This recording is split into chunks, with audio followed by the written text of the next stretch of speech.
All right, welcome everybody. So our penultimate class tonight, we are going to be focusing on Waterhouse. It wasn't close between Waterhouse and David. There's like a 2-to-1 margin.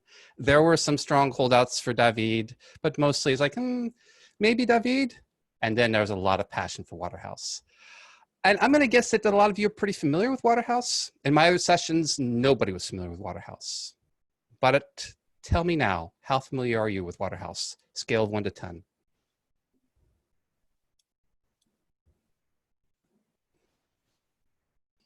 7, 6, yeah. Seen it, know nothing about him personally. Molly, I think I'm in the same camp actually. Damon and Susanna, a 1. Okay. Okay. Matan, I got it first try. Matan, yeah, 1. Ron, 0. Okay. I had the aha moment. How about that? Do you like that one? That's my best pun for the night. Zach at 2. Okay, so those of you who have seen some of his work, do you like it? Scale of 1 to 10.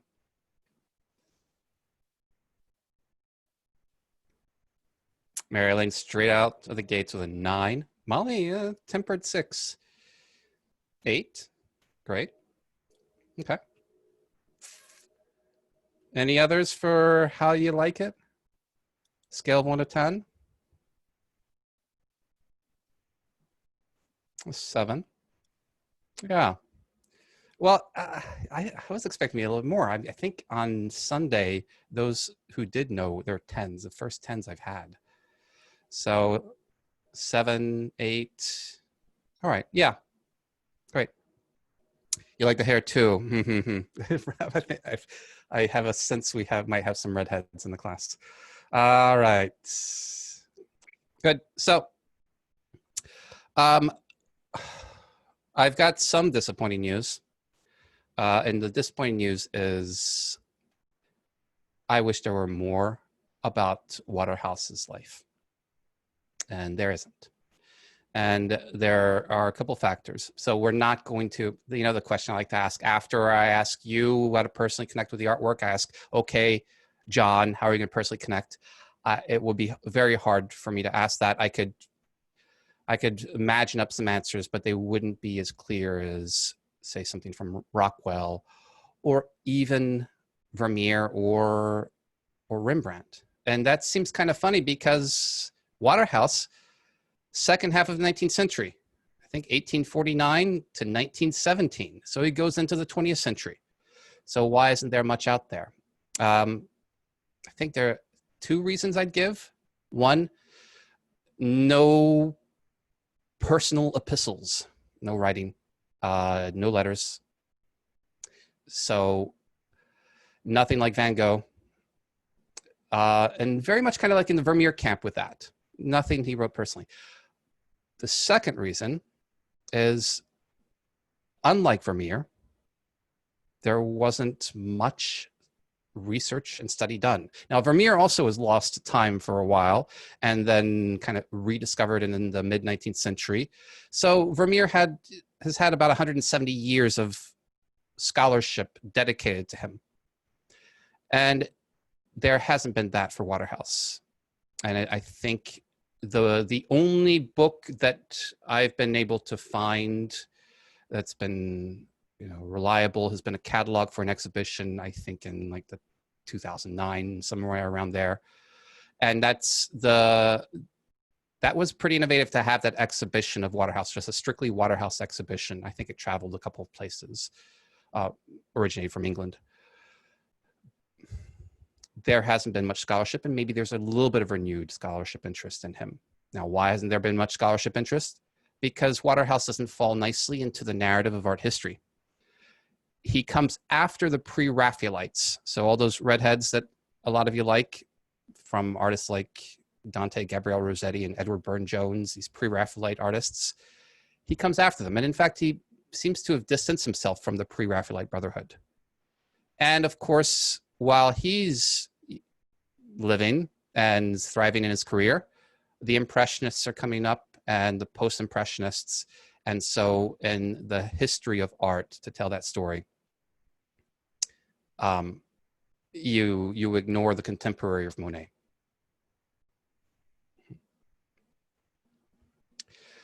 All right, so that's a long-winded way of saying I wish I had more on Waterhouse. And maybe what I'll do is I'll indicate in some spaces the kinds of things I wish we knew more about Waterhouse. I'll give you a snippet of the things that are there, but there isn't much. But the art, I love the art. And for me, my personal pantheon, even Mount Rushmore, like top 4, I think Waterhouse is one of my top 4 favorites of all time, of any artist. And if there is a Waterhouse painting in a museum, he's going to be included in my tour. More likely than not. Oh, more than BwGA. Yeah, Kim. I like Waterhouse more than BwGA. I'd say much more than BwGA. And I just spent I spent all last year studying BwGA, going to 3 different cities to see his works at traveling exhibition. Yeah, more than BwGA. So I love Waterhouse, and it was really hard to pick just 2 artworks, and I've just picked 2 artworks. Oh yeah, Kim, more than Alma-Tadema too. Yeah. I think he's a desert island artist for me.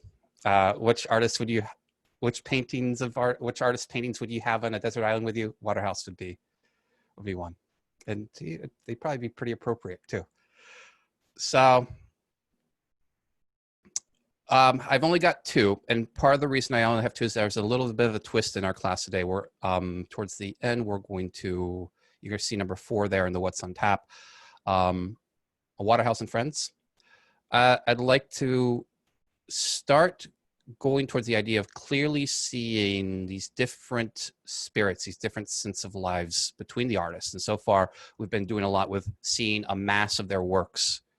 Okay, and you can see the strain going through all their works. So you recognize the Vermeer, you recognize the Rembrandt, you recognize at least what half of Goya there is. But now what I'd like to do with the Waterhouse and Friends is I'd like to do some more differentiating between artists to isolate what's unique about them. And so what we're going to do is, for the 2 paintings that we focus on for Waterhouse, we're then going to compare to similar yet different work that we have already seen by one of the other artists. And we might do that a couple times. And there's a little writing exercise that I'd like to try with you guys with that. So there'll be a little bit more active participation, and it's an area that I'm fumbling through. I'm not quite sure what I'm doing, and the way you respond and what you get out of it will be very helpful to actually what next week's class is going to look like. Okay, that's enough of me talking for now. Let's look at an artwork. Oh, Amy, you'd love to hear the other 3? That's for later. Maybe if you have a few moments later on. Maybe last class. We'll see. We'll see. Okay, so like with all artworks, come up with a quick title. But just right now, since I've been monopolizing the time here, just give me an indication that you're ready to go. Just let me know that you're ready, you're back, and you want to give this artwork a title.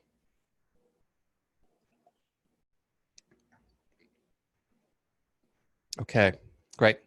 Thank you for the hands, and thank you for the replies in the chat. Quick title for this artwork.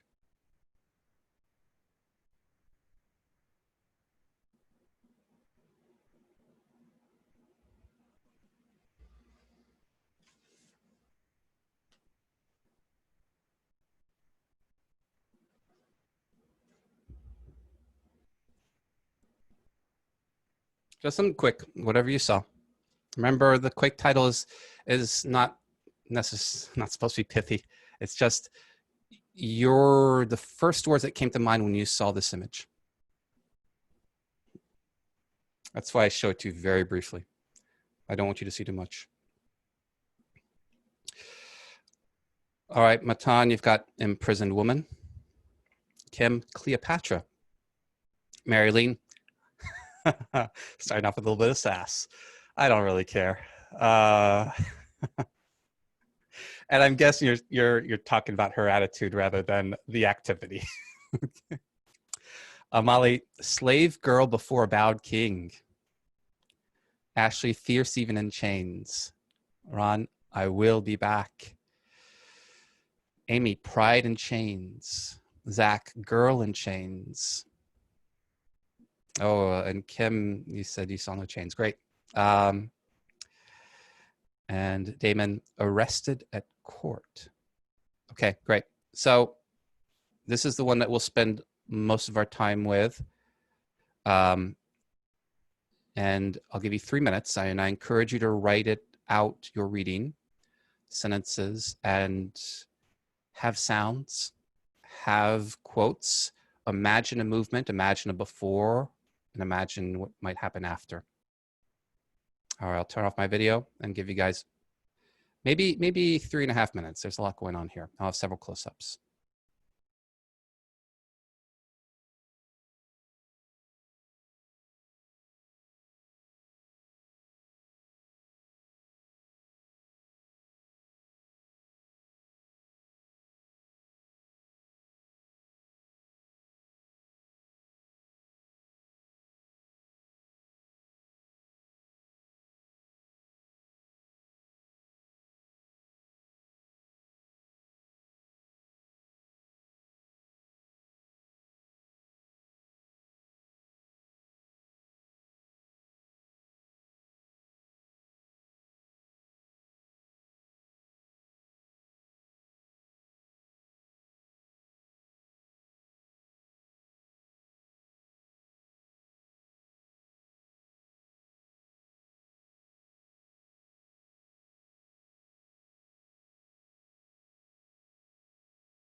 Take another 30 seconds.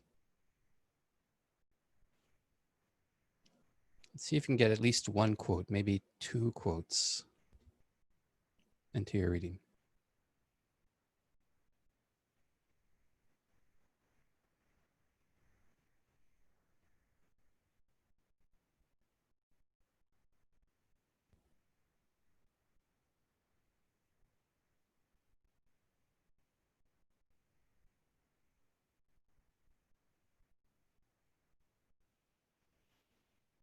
Start to wrap it up. And when you're done, would you raise your hand to let me know?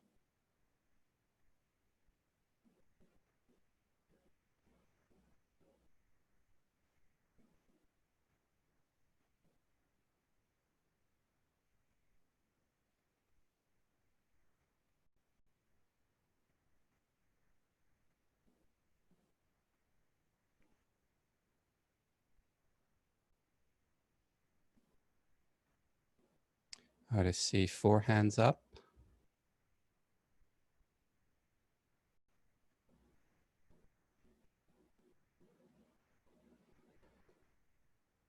All right, great. So most of us are done. I would love to take several volunteers to read what you're reading.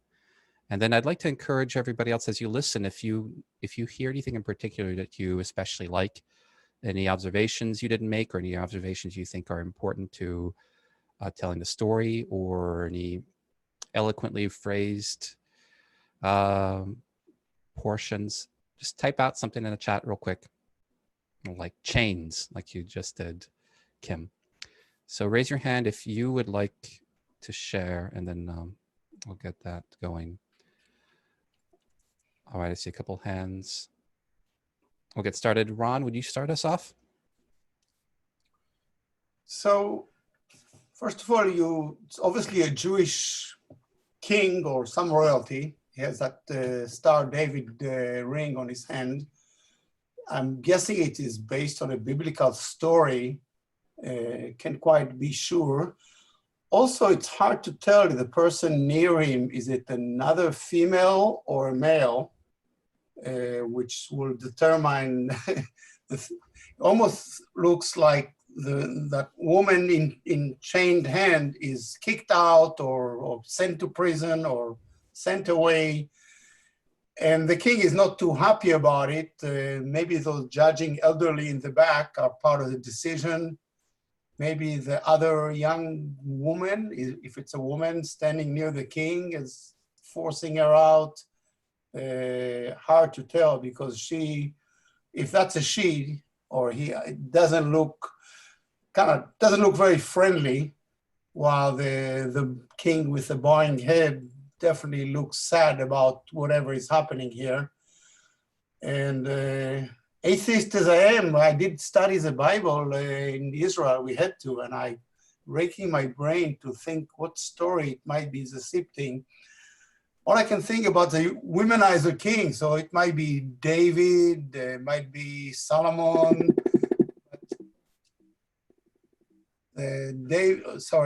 David and Solomon might be one of those candidates to be the king. All right, great, Ron. Lots of interesting questions that you're bringing up about what could possibly be going on here. So is she being kicked out? What's the role of the figure beside the king? How does the king feel about it? All right, Kim, would you like to share yours?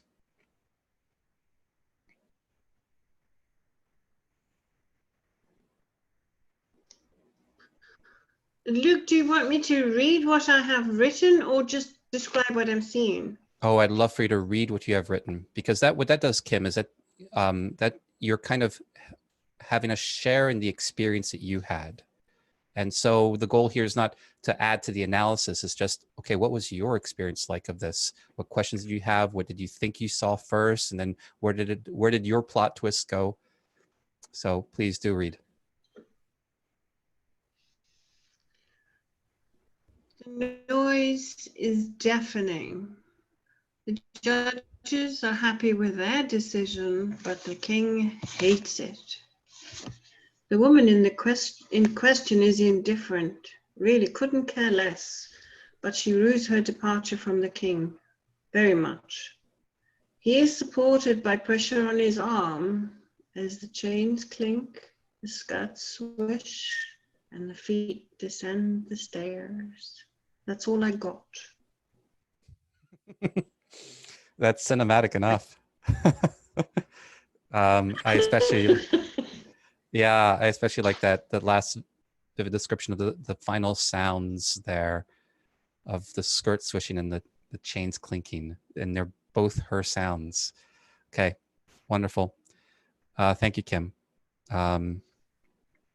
So you helped immerse us into that scene a little bit more. Marilyn, would you like to share yours? And then after this, I'll take one more. After this, I'll take one more. So if you want to raise your hand, go ahead, Marilyn. The woman looks contemptuous and undefeated to me, and like the only person in the room for her is the man with the bent head, and I think she's the only other person in the room for him also. And she might be saying to him, "Are you satisfied now? Is this what you wanted?" And her fists are clenched. She has a strong, very beautiful profile. And I noticed the corners of her mouth are turned down, which is, I know, something Ayn Rand really admired. The white, I assume, symbolizes purity, which makes me wonder if it actually is Salome. But I love her posture and the look on her face. There's something about her that just draws me to her. And the woman next to the man seems to really dislike her. And possibly even see her as a threat. What quote would you give her?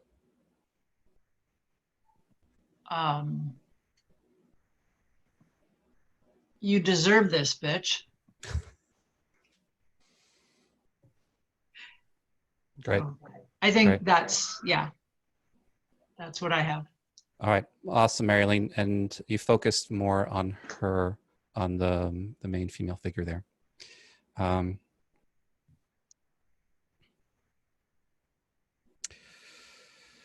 Okay, great. One more. Anybody want to jump in with one last one?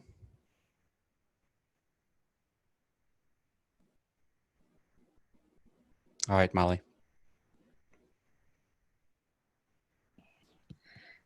Okay, let's see. Gotta go back to a pale woman with very dark hair and a gold ringlet crown. Hold on. And gold waistband stands looking to the side at a king-like figure sitting on a kind of throne, his head bowed. Her gaze is defiant, her lips set, her fists clenched at her sides and bound in gold-linked chains. The king looks away ashamed, and a servant leans to hear him whisper something.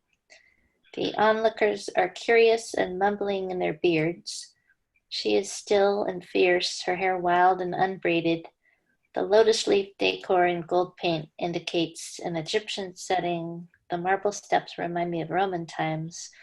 Her slippers are gold and pointed, her gown perfectly clean and white, so she's clearly not coming straight from prison. Her eyes are lined with kohl, giving her a mysterious, brooding look.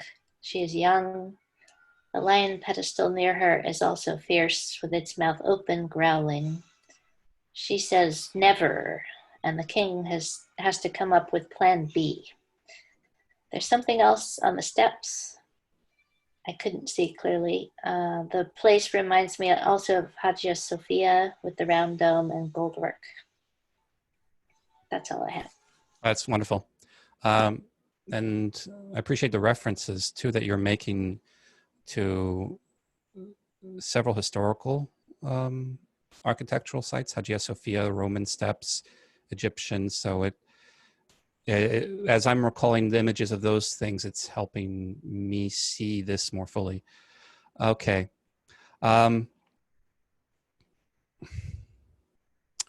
There's one thing you pointed out, the thing on the stairs, and I'm sorry I don't have a close-up of that. and I don't know exactly what it is, except for it's a little branch of something. And presumably it's something that she may have dropped or let go. But I haven't found anything that helped clarify that. If anybody discovers anything about that later on, please do let me know. I'd love to find out more. But that's a minor detail.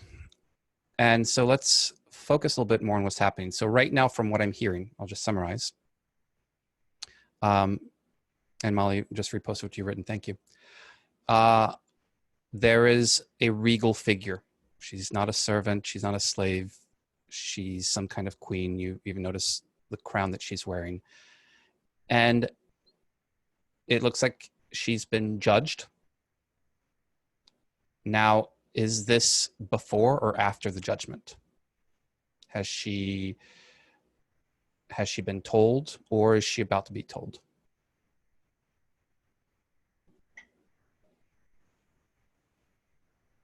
Yeah, pretty clearly after, right? She's stepping away. Everybody's made their decision. And it doesn't look like the decision has gone her way. So where is she walking to?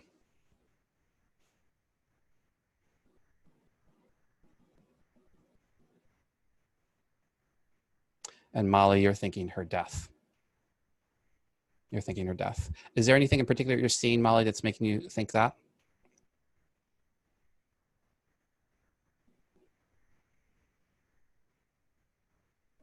There's a goodbye look. The way she turns around. Yeah.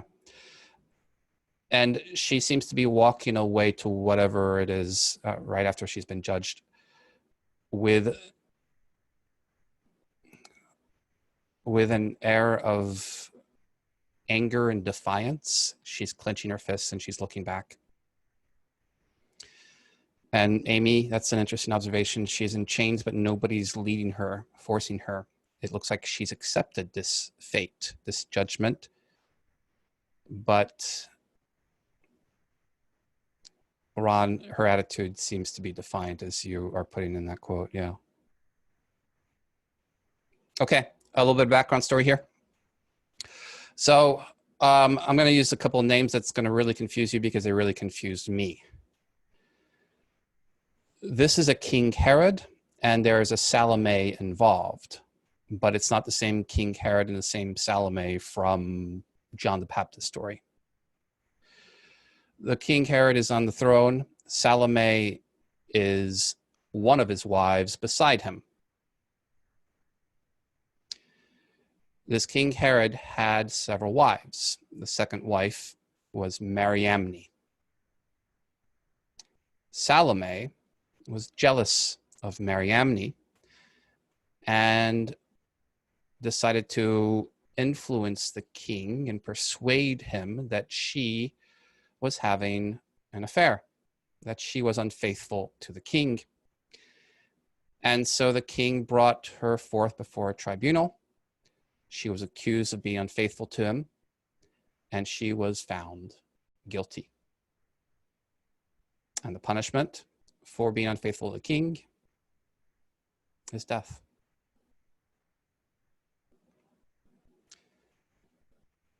So this is Mariamne. Now, what kind of moment is this? You've just received this judgment right after that. And it's an unfair judgment. Yeah, moment of injustice. And so the question then can be, when have you been unfairly judged?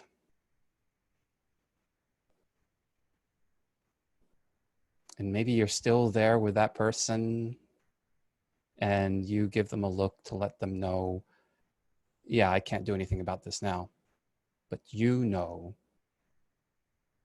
that this is wrong. So I bet with a lot of things that are happening in today, I mean, it's been a week, but so much has happened in a week with all the people that we're seeing now, in addition to coronavirus, you could probably think of some personal connections. Going back to our coronavirus connections, you might think of being told by your boss, okay, sorry, we don't need you anymore. We got to lay you off. And you don't deserve this.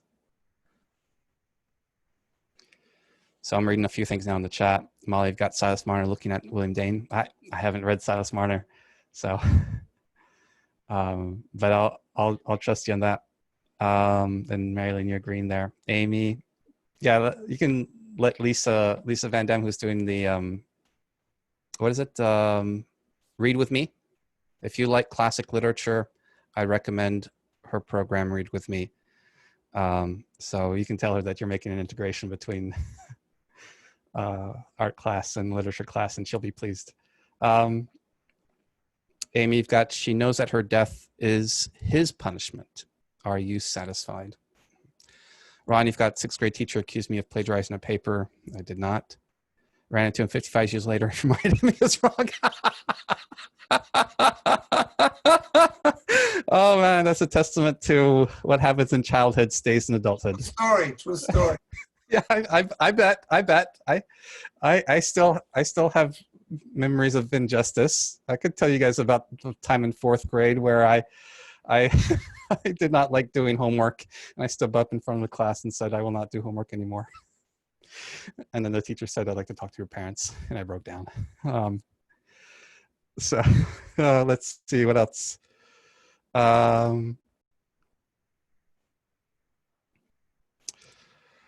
What else is there? Marilyn, you've got, you're accused of plagiarizing a poem in 6th grade teacher. Oh, man.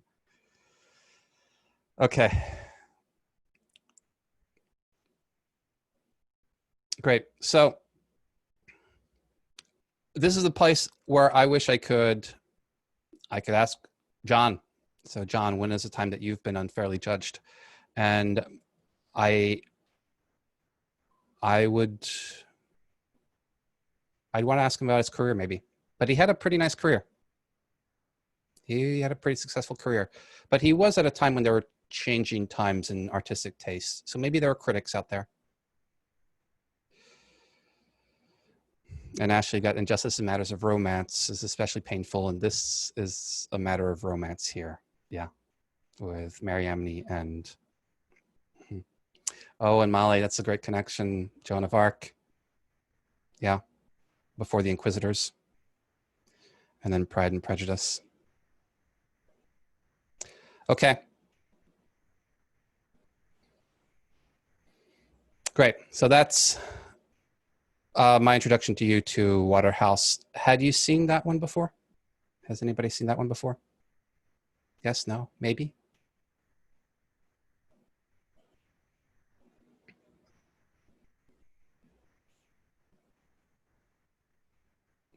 All right, many of you didn't. Ron, you have, great. I think right now it's in a private collection.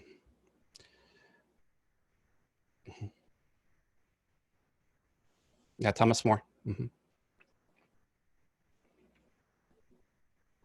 Oh, Ashley.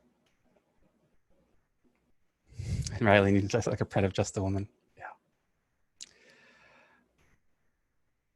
And Antigone. Oh, Damon. That's a great connection. Against Creon, right? She's going to bury her brother, and she's judged unfairly. Lots of literary connections. It's great. I'll give you one quote by, I think it was Oscar Wilde, about this painting. And I believe he said of it, and if you Google Oscar Wilde, Mariamne, Waterhouse, he said of it that it was as if John Waterhouse was painting Sarah Bernhardt. And Sarah Bernhardt was the star of stars in the theater in her day. And so, yeah, if you Googled Sarah Bernhardt, she played all the Shakespeare heroes. She might have even played Antigone at one point. But yeah, if you Googled an image of Sarah Bernhardt, you probably come up with something similar to her. And Molly got the Goya one we first talked about. Interesting, Molly. You might be anticipating a friend for Waterhouse in the later segment of today's class.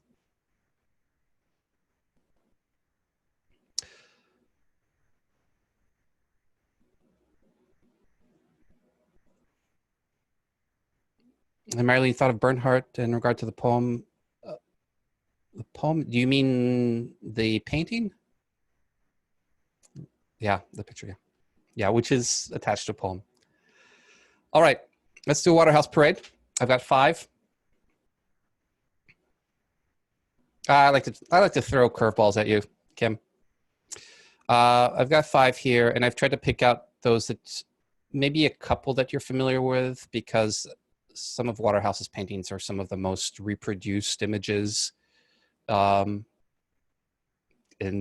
art in the world, as far as prints. But I've also got a few others. So remember, quick titles for these, and then a question I'm going to ask you afterwards is, what 3 words would you use to describe the feeling that you have going to this realm? And you know what I want to do? I want to show you these, the other realms first, before we dive into Waterhouse's real quick. So first, a quick look back. And you remember Rembrandt with the drama, with the gloom, a little bit of gloom, melancholy, darkness, sometimes intensity, self-reflection, often quiet moments of self-reflection too. And then the personal half of Goya, which is the only one I'm going to feature, with the terror, with the chaos, with the strangeness, with the eeriness. And Caspar, the feeling of being overwhelmed, with a feeling of pride, with serenity and calm.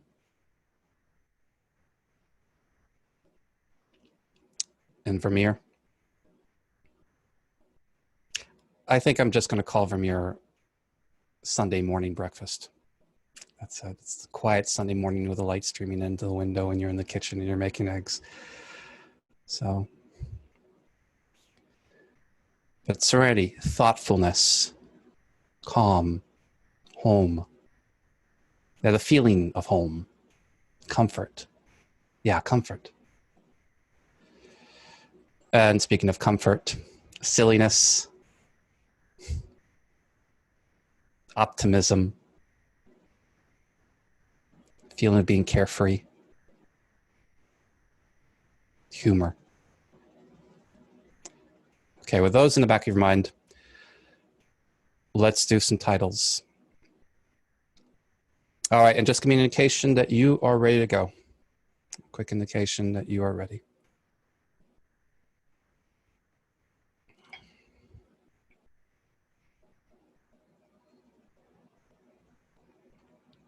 All right, awesome.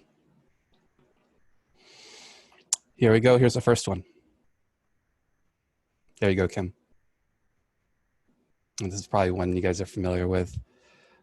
But try to look at it with fresh eyes and just see it for what it is rather than for what you might remember. Title in the chat.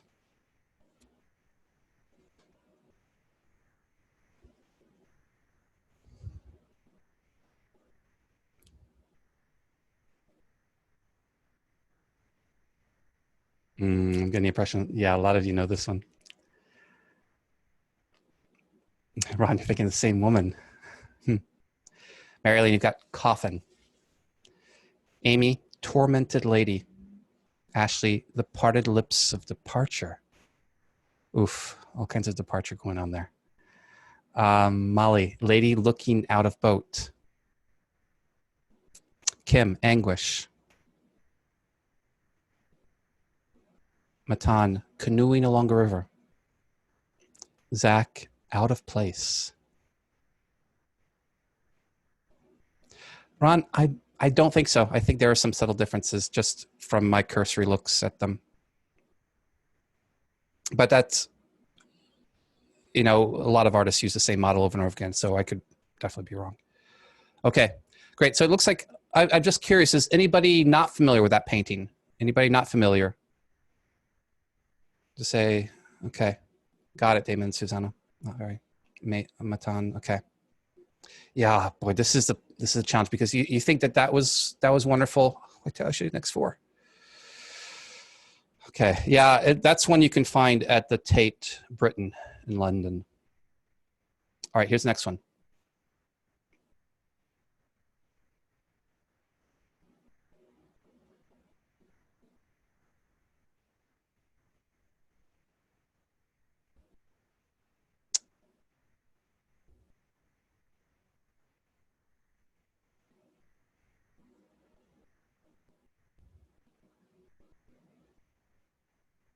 All right, looks like a lot of you know this one too. Okay, great. Ashley, you've got Hideaway. Kim, Dilly Diogenes. And Kim, just to clarify, I think I know the connotation of dilly, but I don't know if I don't think I know exactly what it means. If you want to add a little bit more of what you mean by dilly. I like the alliteration. And Marilyn, you've got Isolation. Matan, The Homeless Scholar. Molly, Diogenes, and you studied him for homeschool history. Yeah, it is indeed Diogenes. And Damon, you got Ladies Bothering Hermit. Yeah. Amy, The Man with the Light. Zach, Diogenes. I think for those of you who did the Touching the Art 201 course, this one was picked out as one as a presentation that a student did, and maybe some of you were in that class. Kim, Nutty, Dilly, got it. Dilly, Diogenes. And Ron, some are taunting him. One is curious. Diogenes is a philosopher who went around with a lamp in the streets of Athens looking for an honest man. And he never found one. He was a cynic. He's a cynic. Title for this one.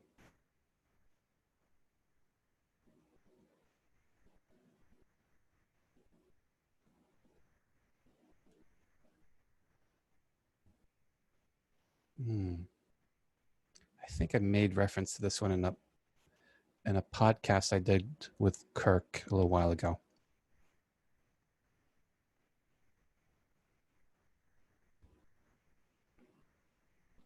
All right, Ashley, you've got Beauty Bound. Ron, you got Who is that? Matan, what's up there? And Ashley, you gasped when seeing the work? I'd love to hear why if you want to share. Molly, you've got, what was that? Who's there? Amy, wound up and peeking out. Oh, Amy, I love the double meaning there with wound up. That's pretty good. Let's see. Oh, she's so beautiful. Right, Ashley, that's why you gasped. Damon, you've got Entrapped Own Web. Marilyn, Looking Outward. Zach, Escape. Kim, you've got I Will Fight the Bindings. And is anybody not familiar with that one? Are you? Okay. All right. Great. Great. That's another one that we're not going to spend time with. Maybe I should just do a Waterhouse course at some point. Okay. Next one. Oh, man, my two favorites are coming up. Here's the next one.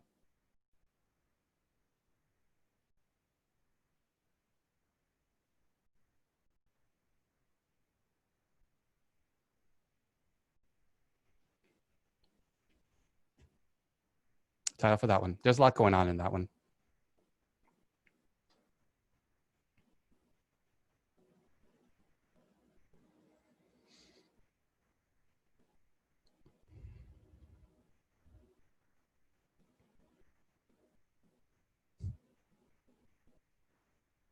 Matan, you've got the Great Serenade. Kim, multiple suitors. Marilyn, muses. Damon, Penelope and suitors. Amy, the beloved weaver. Ron, who shall I choose? Zach, showing the charm. Sup, I got you flowers. Molly, you've got Penelope bites her thumb at you, sir. Ashley, muses unamused. And Ron can't help it, looks like the same one again.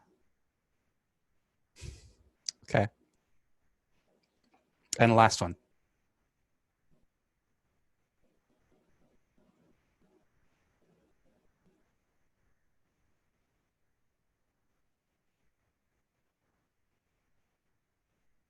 Quick title for that one.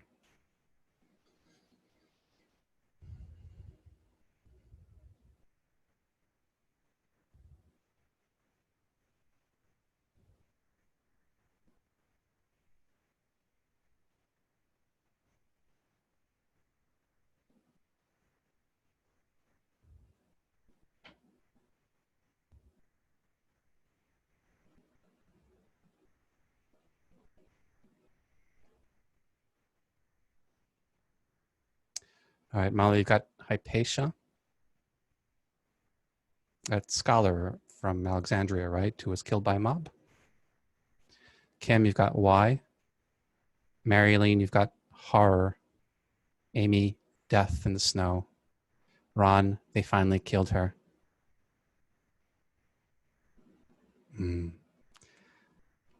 I see that, Ashley. Matan, death in midday. Molly, these are all such beautiful women. Suzanne, end of the princess. And Ashley, she's gone. Okay, I'll show these to you again. And now the task is to come up with 3 words to describe the emotions of being in this world. And I've been trying to think more and more about what it means to identify what it means to be in the realm of the artist. And one analogy, I don't know if it will help, but it helped me a little bit, is Disneyland. Going into a themed ride in Disneyland, you might go like to Pirates of the Caribbean. Maybe many of you have been on that ride, and you get all kinds of vignettes and scenes that fit that theme. And it's very different than going on the Sleeping Beauty ride or going on the Indiana Jones ride. So what's it feel like to be in this realm, just like you might be going into an adult Disneyland themed ride? So I'll go back to the beginning here. And the death in the coffin on the boat, or the coffin, or the parted lips of departure, the woman on this boat who looks like she's mourning. And yeah, the hermit who's being bothered, who doesn't want to be bothered, who would rather self-isolate. And something's caught her attention. And she's twisted around.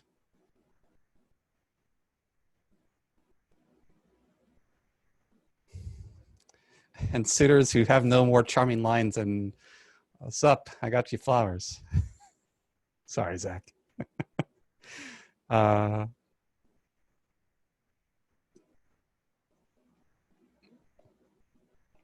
death in the snow. All right, when you have your 3 words, raise your hand.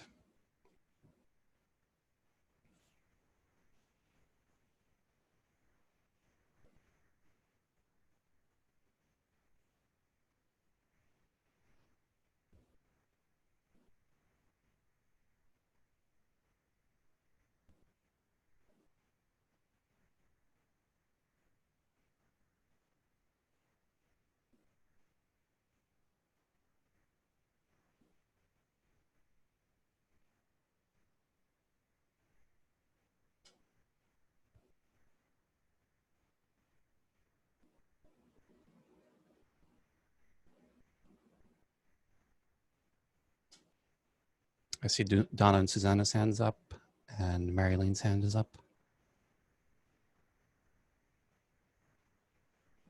Oh, this looks like it might be challenging.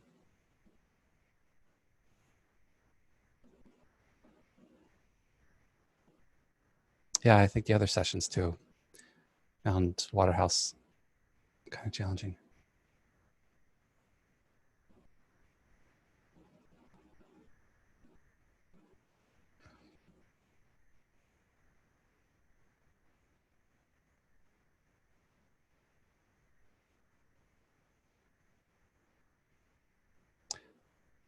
All right, I've got 5 hands up. Keep typing if you're still typing. Go ahead and push enter if you have yours.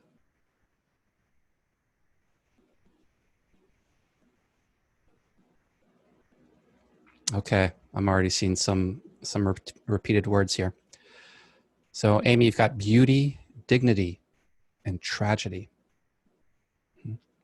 Molly, beauty, grief, and resolved. So grief and resolved are similar to tragedy and dignity. Marilyn, you've got beauty, drama, and intensity.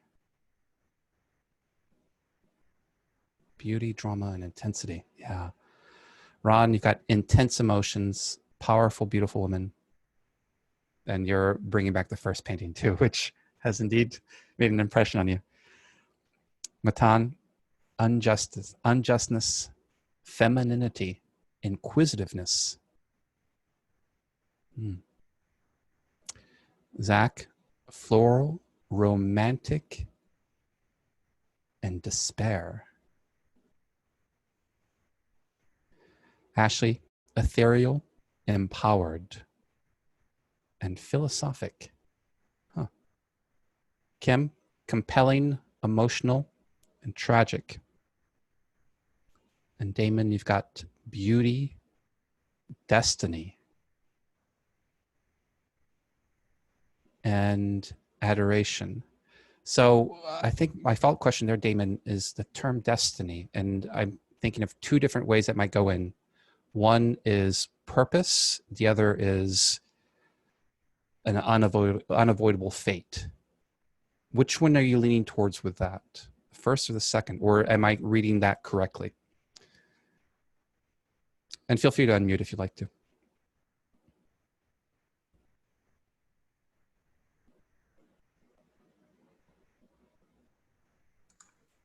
There we go. Well, I was kind of looking at, the beauties, and they're mostly in a predicament, and you can see that a lot of them have a destiny, right? It's portrayed, maybe not with the ladies bothering the hermit, but so destiny in the sense of, your fate, I guess, meeting their fate. Got it. Yeah, and I like that you described a lot of these women are in predicaments. Okay, destiny's meeting your fate. Thank you, Damon. Okay, and Molly, you really like Waterhouse a lot now. Okay, cool. And then Susanna, you have power of femininity. Oh, cool. Okay, great.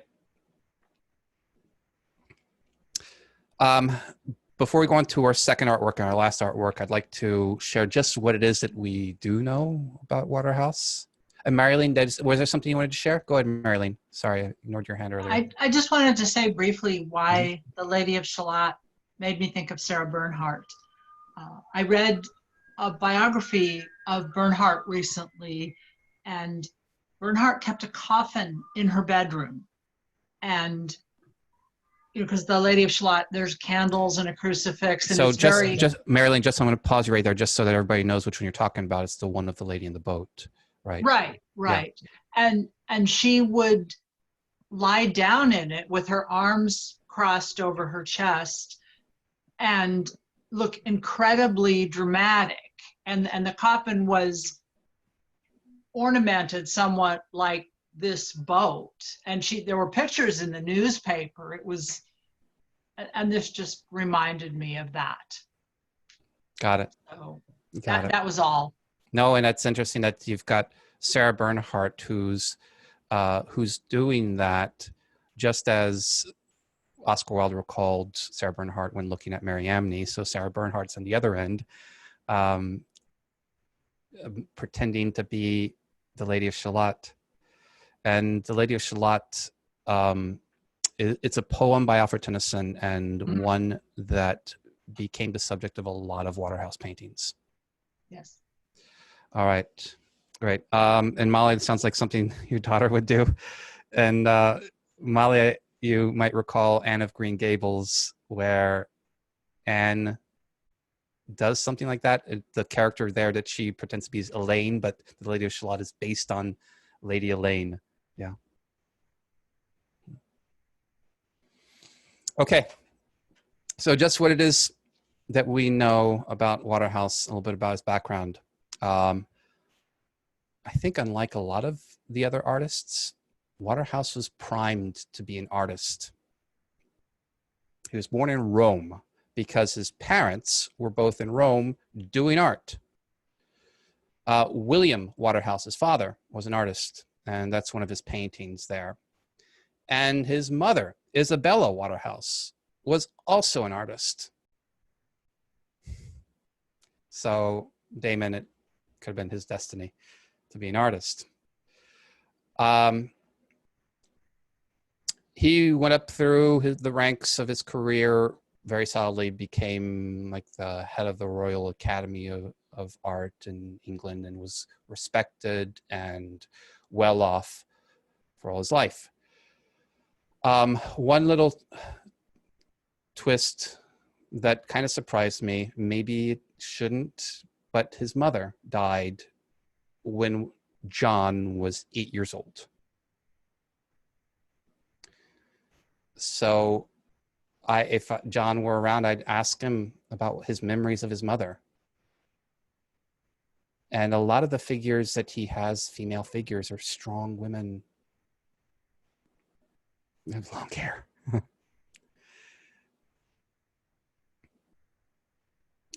Because oftentimes a lot of the female figures that are depicted in art in the mid-19th century are depicted as objects of desire, as erotic. And that's not the case here with John, with most of his depictions.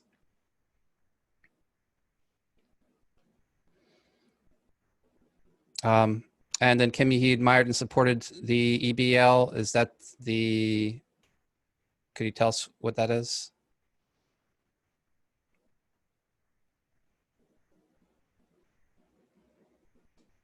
Edmund Blair Layton. Oh, Kim. Yeah. So this is the artist that you're particularly interested in. Great. Great. He married Esther. And these are two portraits by John. The one on the left, of course, is a self-portrait, and the one on the right is a portrait of his wife.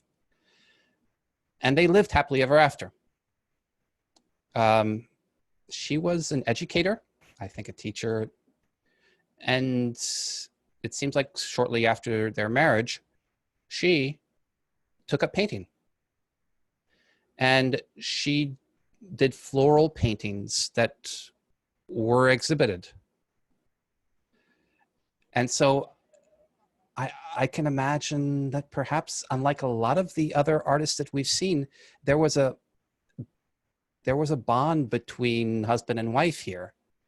Maybe not like Vermeer, where his painting meant he was just like an escape from all the hustle and bustle, and maybe not like Goya, where his marriage might have been more a marriage of, okay, making connections to move up in the world. It seems that I'm wondering if they shared a studio, if during the day that they work side by side. So that would be something that I would be eager to find out more about. And I bet there's information hidden out there to be discovered, but it's not easily accessible. She wanted to live longer, to 1944. So, and they're buried side by side in Kensington Cemetery, I think. That's a cemetery in England. All right, so that's all I've got for Waterhouse's background. And we're actually going pretty long here. But we only have one more artwork. Are you guys ready?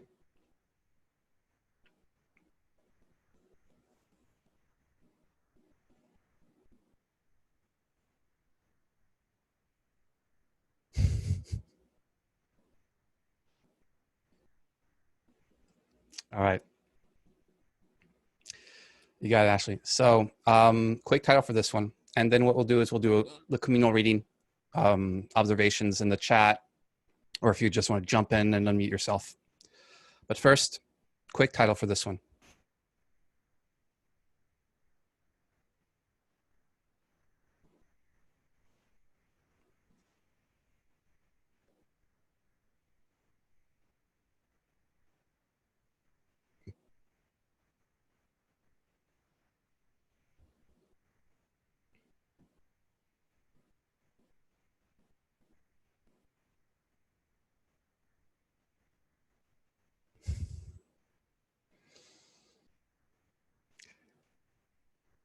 A lot of Sleeping Beauty fans.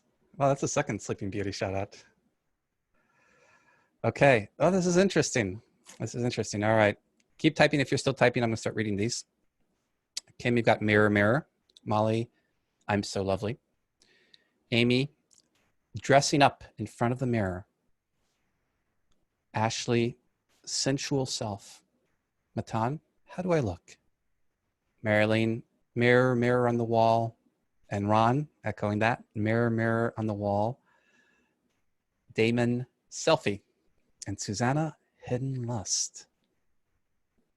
Okay, those are all intriguing. I'm curious where this is going to go. So here it is again. I'll have close-ups, but just comment as you like. Either open up the mic or in the chat.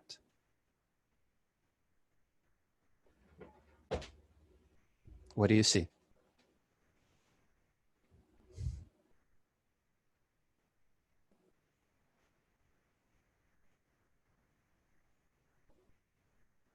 Mary, you've got I Feel Pretty as a quick title. Just whatever you're seeing, just put it down in the chat. Whether it's very concrete, like the length of her hair, or an impression or an emotion. All right, let's see where this goes. Oh, Marilyn, you're unmuted. Go ahead, Marilyn. I'll let you start. Oh, it's a huge room. I mean, I'm just wondering where she is. That's interesting. Yeah. I mean, is that like a ballroom? Is she imagining herself dancing? Maybe. I mean, you're right. It's a huge room. We don't get that sense because we don't see the ceiling, but we get the length of it, and that's accentuated by the patterning on the floor, right? Yeah, but Kim's right. She's kneeling. Look at her heels. Oh. All right, so I'm going to read some more of these on the chat here. Thank you, Marilyn. Let's see. In the mirror, she looks pained, but in the real world, she seems relaxed. So Molly, looking at the expression a little bit, and you're seeing maybe pained. Zach, you're asking, are those letters on the floor? And Matan, you're asking that as well. Letters on the floor. I'll have a close-up of that. We'll take a look. Amy says, Sammy says she looks depressed. Those are two different observations than the initial ones. Ashley, you're asserting that there are letters on the ground. Kim, you're thinking she kneels and she desires. Why is the room empty and the mirror is missing the chest? Oh, what do you mean by that? Damon, could you tell us what you mean by that? What do you mean by the chest? What is the mirror is missing the chest? Sorry, I couldn't remember the English word. It looks like the mirror should be on, a dresser. Oh. Like all the furniture's gone. She's just stuck with this mirror that she has to kneel in to see herself. And yeah, you'd expect the mirror to be on a vanity or a chest or something that's propped up, and not that she has to kneel down in front of. Okay, yeah. Oh, that's interesting. So it's almost as if there is no furniture in this house, or she has deliberately placed the mirror on the ground. Okay. Great. Thank you, Damon. And then Matan, you're asking how old she is. Interesting mirror. Why is it so low?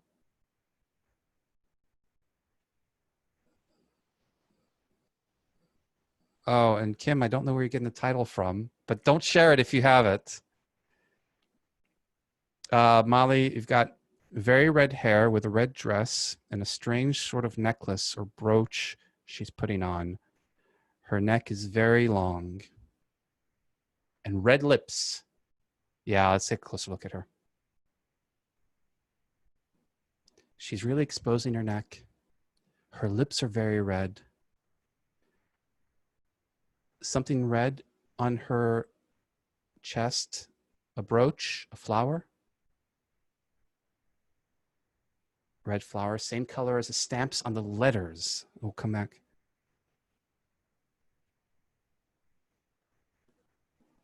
Okay, I'm catching up on the chats here. Kim, you got it's not the room of requirement. I guess faster than I can keep up. Okay, Zach, you've got it looks like a dress is put on over top of her clothes. Okay, that's interesting.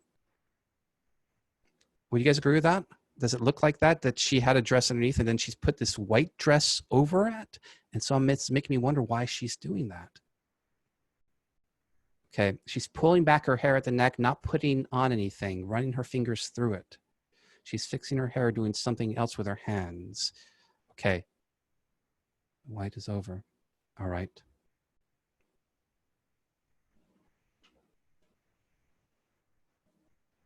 Any more insight into her expression here?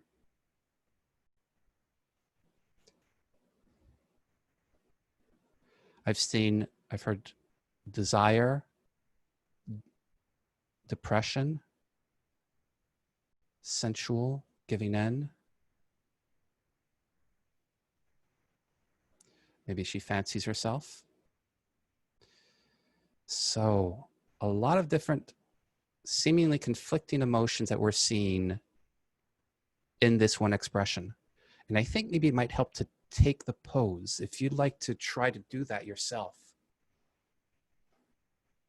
And to lean your head back and then look straight ahead. There's no smile on her lips. It's as if she's really checking to see maybe that she's beautiful. All right, bye, Ron. We'll see you in the recording. And I'm taking it personally. Okay.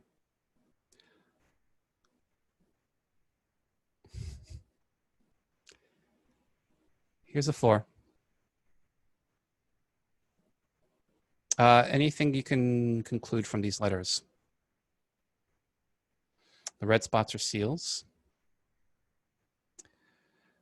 Kim, you're thinking bad news. They have been read.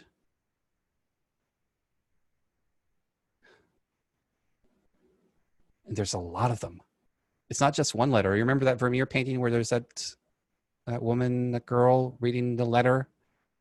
There are a lot of them here. They all arrived at once, have been stored away, hidden, or delayed. Maybe they're discarded, stockpiled. Love letters, maybe Zach is thinking. Yeah, I do have a bin in my parents' home with old love letters, which I hope my parents never discover. Yeah. She tore them open and read them in haste and is reacting to the news. Or could she be trying to go back to the past? These are interesting hypotheses here. So one is trying to go back to the past. One is something that's immediate that's happening. Got another image here that's we haven't looked at very closely. Anything you can see there that looks odd?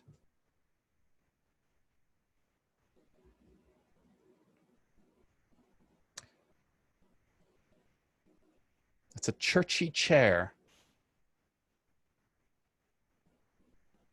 And it's by a door that's ajar.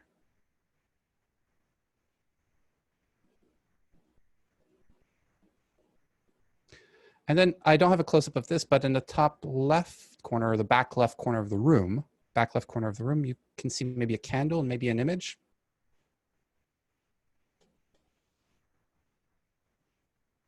Maybe a little altar. All right. Now, Kim, I know you know this painting because I remember from a Touching the Art 201 presentation you gave, you you had a painting of the same subject, but of a slightly different moment. Are you guys ready for the background story? Okay. And Kim, if there's anything that you remember and want to add after I'm done, please do. So her name is Mariana. And Mariana was intended to be married to Angelo. And there was a dowry involved, and Angelo was in a farther part of the world, and this dowry was supposed to get to him, and then the marriage could go through. And while she was waiting for this dowry to get to him, I think it's on a ship, and it's going to him, she's getting these love letters, she's anticipating, she's in love with Angelo. And the ship wrecks, the dowry never makes it to Angelo. And I think at this point, the letters stop. But she keeps waiting. And I'll show you this other scene here. Kim, you remember this? So Mariana here is depicted as frustratedly waiting for word of the marriage with her beloved.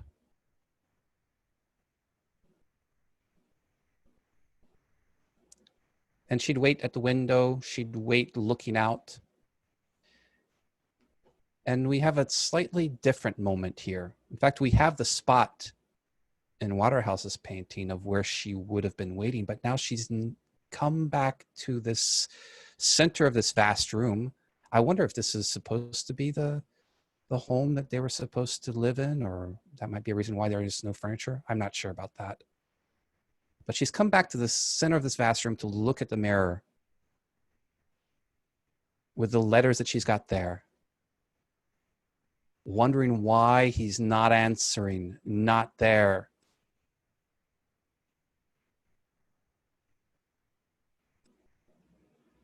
And maybe feeling like she's not loved. Okay, I want to read the part of the Tennyson poem that I think fits this scene. So I've got two stanzas here. I'll read them all, both stanzas. And then I'll highlight the portion that particularly fits. Good guess, Molly.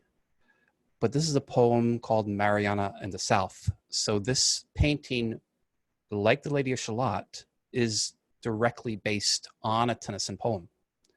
And Mariana, I think by Tennyson, was based on a character from Shakespeare play, and I think it was Measure for Measure. But here's the Tennyson poem. She, as her carol sadder grew, from brow and bosom slowly down through rosy taper fingers drew her streaming curls of deepest brown to left and right, and made appear still lighted in a secret shrine her melancholy eyes divine, the home of woe without a tear. And "Ay, Mary," was her moan, "Madonna, sad as night and morn." And "Ah," she sang, "to be all alone, to live forgotten, and love forlorn." Then, till all the crimson changed and passed into deep orange over the sea, low on her knees herself she cast before Our Lady, murmured she, complaining, "Mother, give me grace to help me of my weary load." And on the liquid mirror glowed the clear perfection of her face. "Is this the form," she made her moan, "that won his praises night and morn?" And "Ah," she said, "but I wake alone, I sleep forgotten, I wake forlorn." I'll reread the most relevant part. And on the liquid mirror glowed the clear perfection of her face. "Is this the form?" she made her moan, that won his praises night and morn? And ah, she said, but I wake alone, I sleep forgotten, I wake forlorn.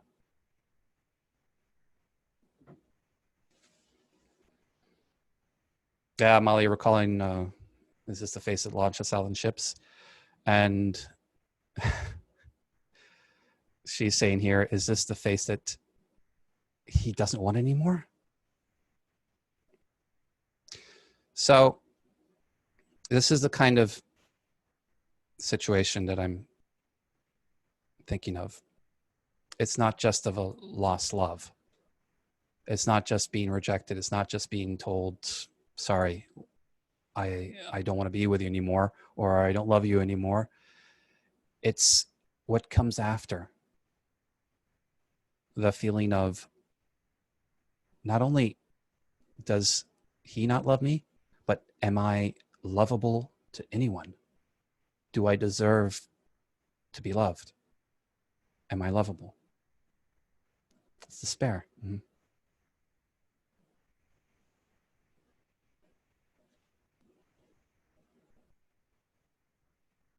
So this is a tough one to personally connect to as well. And I invite you to try to think of this. And I know this has happened to me in my life, but don't feel like you need to share, but do think, if you can, to moments like this, to try to empathize with her, to put yourself in her place as much as you can.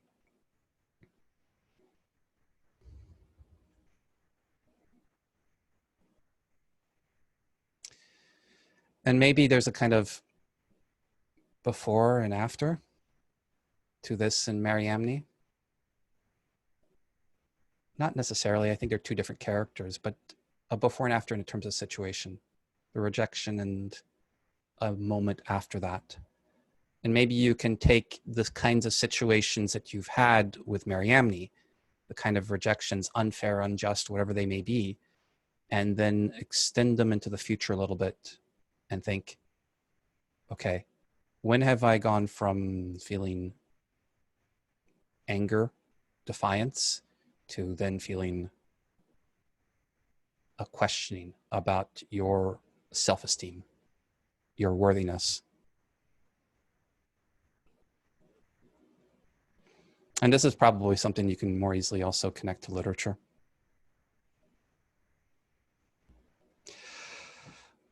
We're almost at an hour and a half. I'd love to spend a little bit more time with this one, but let's move forward and we'll do this next part pretty quickly.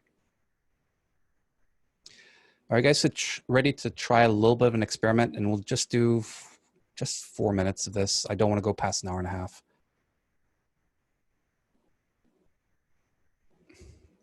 All right. So the experiment is this: Waterhouse and Friends. And the task is going to be to write a sentence identifying, or that should say what's similar and what's different. So I'm missing a word there. Identifying what's similar and what's different. I'm going to show you one of those two Waterhouse paintings that we've just done. And then I'm going to show you a previous image side by side. And you're going to identify the general similarities you can between the two, and then try to pinpoint the difference. And I think in pinpointing the difference, you might even use some of those words that you use to describe the feeling of being in the realm of that artist. I'll give you an example. For Mariamne.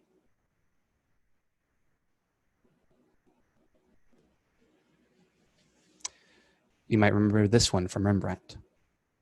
The adulteress being brought in judgment before Jesus.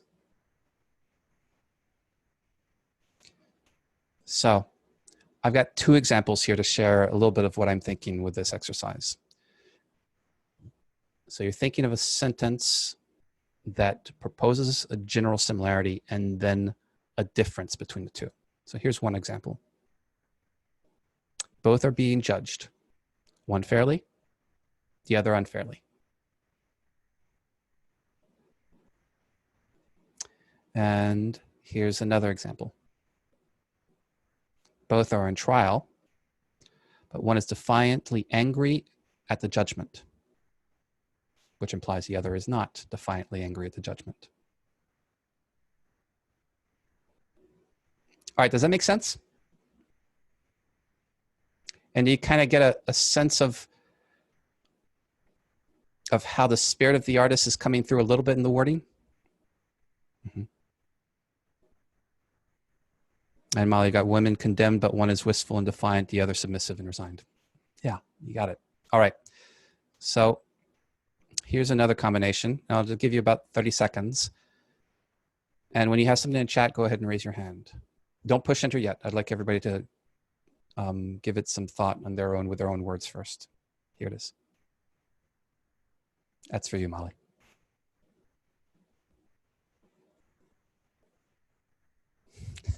I certainly felt like a late night DJ with that one. That one's for you, Molly. So when you have yours, raise your hand.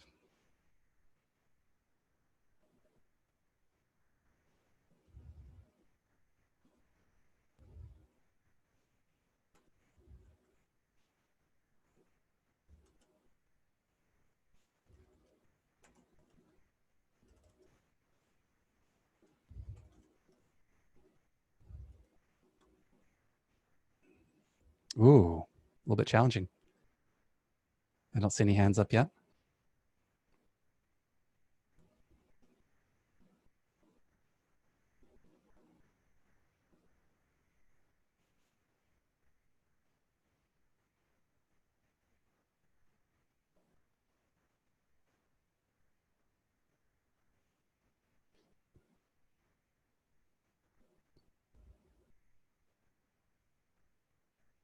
Oh, don't push enter yet. I want to make sure that I get a lot of people in first. So I just see still one hand up. Just see Amy's hand is up to let me know that you're done. Oh, no worries, Kim. I do it all the time too. It's just automatic when I push enter.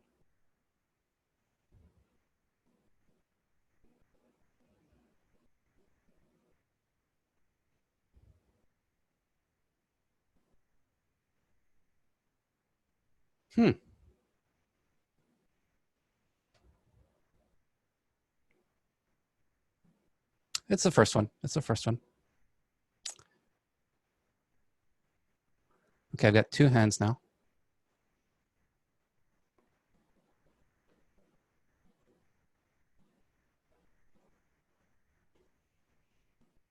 All right, go ahead and push enter. Go ahead and push enter, and I've got one down too. I'll put that. If you're still working on it, see how much you'd like to get through it. If you don't get it done, that's all right.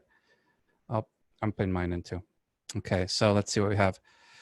All right, Kim, you've got I want to live versus I will die to punish you. All right, great, Kim. So that's highlighting difference. So my follow-up question, Kim, it would be, what's the similarity between these two moments, these two situations? Molly, you've got one innocent looking at her love, the other his killer, one with bittersweet affection, the other with wild-eyed fear and bewilderment, one at a lover, the other at a foreigner, an enemy, a stranger. And Molly, you're going through a list of differences between the two, which are insightful. Same follow-up as with Kim. What would be the fundamental similarity between the two? Amy, you've got both are punishments. One surrenders, the other accepts without surrender. I see. Yep. Okay. Marilyn, you've got the focus of both pictures is a heroic figure in white, but one is resigned and defiant. One is defiant, but trying to protect others. And both face death. So both face death and are being heroic, while there's one with resignation and one in a slightly different attitude towards of each. All right, I put down both are facing their ultimate fate, one in fear, the other in defiance. Matan, you've got both people are in white facing death. One is accepting and defiant, and the other is unaccepting and in defeat. Ashley, you've got both are victims greeting their fate. One is fierce, and the other feels terror. I see. Zach, you got both looking at the person responsible of their fate, two different reactions to their mutual fate. Yeah, and then Zach, my follow-up would be, would be, how would you differentiate between their two reactions? And Molly, you've got the similarity, innocent, about to die. And Kim, reactions to impending death. Okay, great.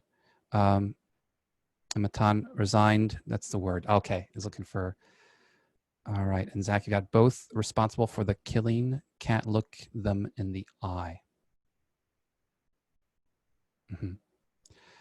Okay, great. I had another one for this one, but we won't do it.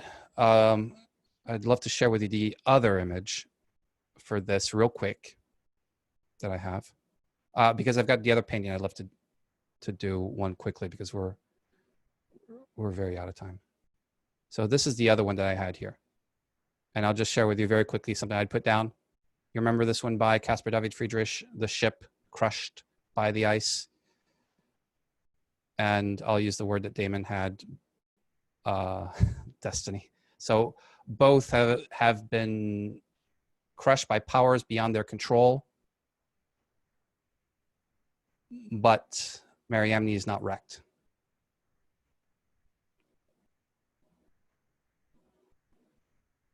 All right. Now for Mariana. I'll give you a vote. Which one would you like to compare her to? I've got two. This one by Norman Rockwell, or this one by Rembrandt? Which one would you like to go with? Rockwell or Rembrandt?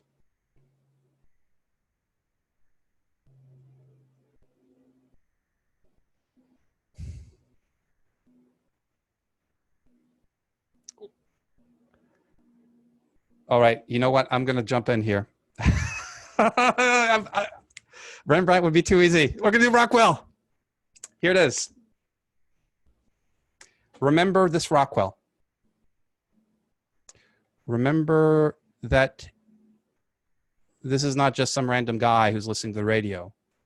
He's got 3 sons out there in Europe. All right, take 30 seconds and raise your hand when you have a sentence describing the similarity and then the difference.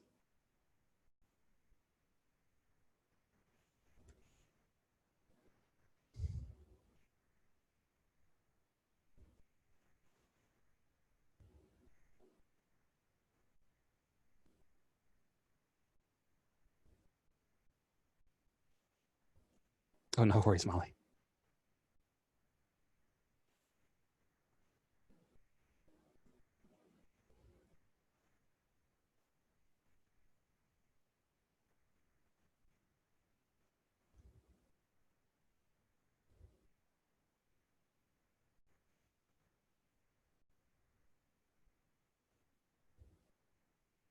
I see one hand up, 2, 3. Okay. A couple more seconds.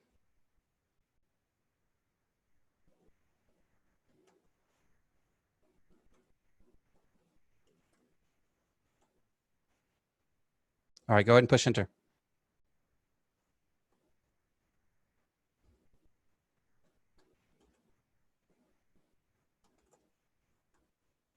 All right. Let's see what we have. Amy, they're both waiting, wondering, but the girl is wistful and hopeless while the man is active and determined. Cool. Marilyn, 2 people dealing with intense uncertainty and worry, one about her lover, the other about his sons. And Marilyn, that's a difference in the kind of uncertainty they have. I would challenge you to then think of how are they handling that uncertainty? What is their attitude towards that uncertainty? And that's where you might get a little bit more of the spirit of Waterhouse versus Rockwell. Kim, you've got intense need to know, and the difference is the actions they take as the consequence. So then, Kim, my follow-up would be, what are the actions that they are taking that shows the difference? Because when in describing those actions, I think that's where you'll get to a little bit more to the heart of the spirit of Rockwell and Waterhouse. Molly, I've got the difference, masculine, paternal determination to figure out, to make sense of things versus more feminine, dreamlike wondering. And that's based on that similarity of thinking of someone fondly far away. Matan, you've got both are attentively thinking about loved ones. One is in despair and one wants to control. to control, as to, I guess, to do something to, okay. Damon and Susanna, they both are waiting. They both are expecting. So that's a similarity between the two. And then the follow-up would be, how are they handling the waiting and expecting? Okay, I put down both are far from ones they love, hoping for news, but one is proactively trying to find out what's happening and the other is in despair at being parted. Ashley, you've got both are waiting on news of life or death importance to them. Yeah, it's true. One feels desperate, hopeless, where the other exercises control. Got it. Zach, you got both waiting in anticipation for the loved ones. The dad is wanting to act and she is wallowing in despair. Oh, that's interesting that you frame it as a kind of their desire, their motivation. Marilyn, the woman is feeling unlovable. The father is trying to take charge of his uncertainty and find out what is happening.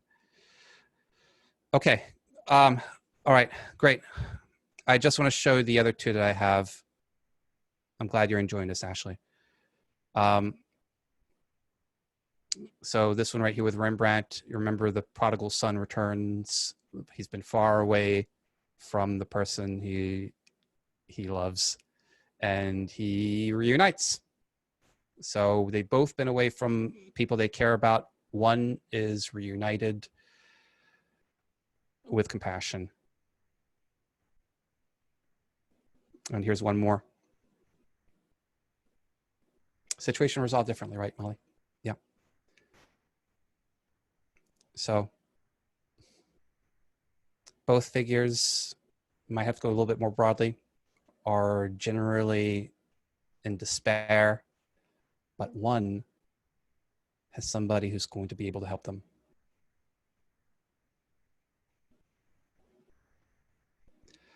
All right.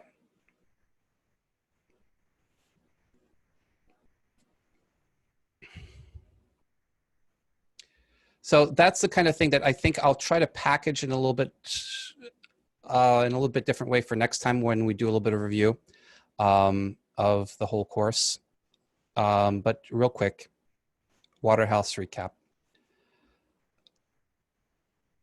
I think we see some difficult situations, or as Matan put it, predicaments, often tragic situations that they're in. And sometimes there's despair, but also there's strength. There's going through the hardship that they're in.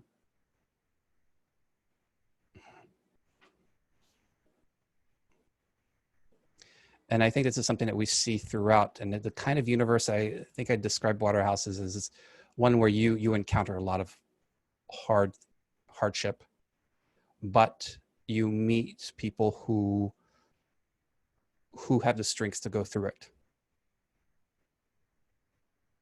So what would John paint if we were here today?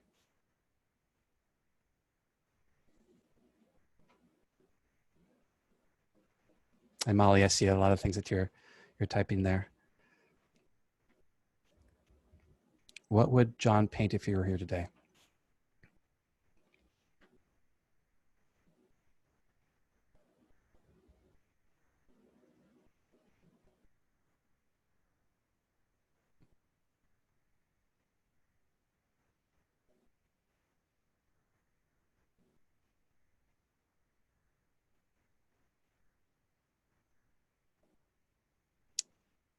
Give a couple of examples from other classes. One is a female doctor on a break with an overflow of patients.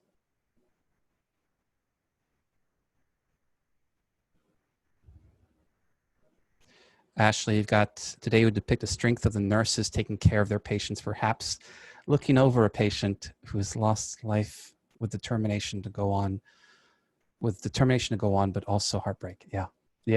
So that's, so I was describing that scene of the doctor. Yeah, you're mirroring that.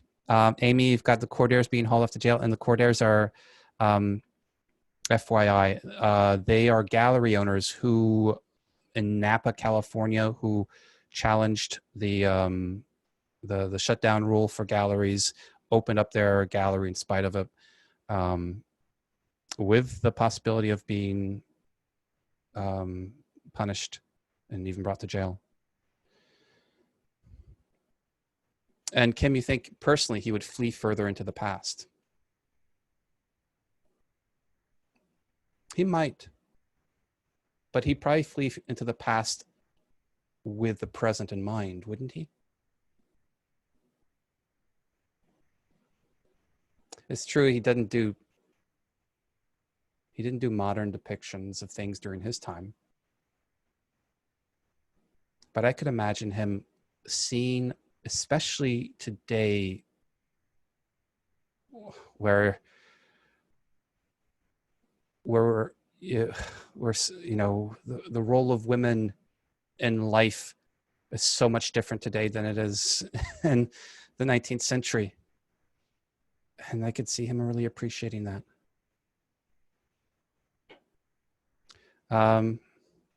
Ashley, he would depict the mother of George Floyd, perhaps, oh yeah, or the shop owners needing to gather themselves up in the wake of destruction.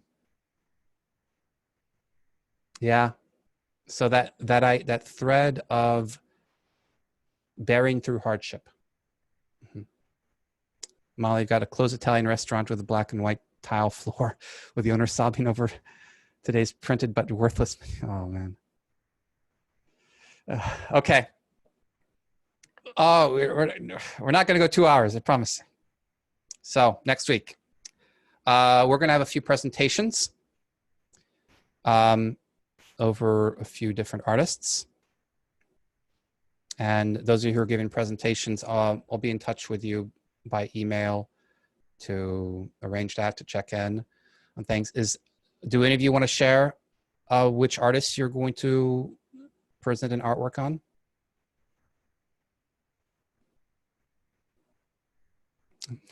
Matan, you're going to surprise us. All right.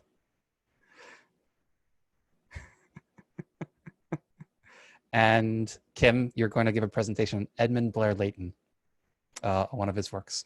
Cool. Cool. All right, everybody. Last class next week, some presentations, and I'll have some kind of wrap up. I still have to figure that out, but I will try to make it as wonderful as possible. Have a good night, everybody. Thanks for sticking around a little bit longer.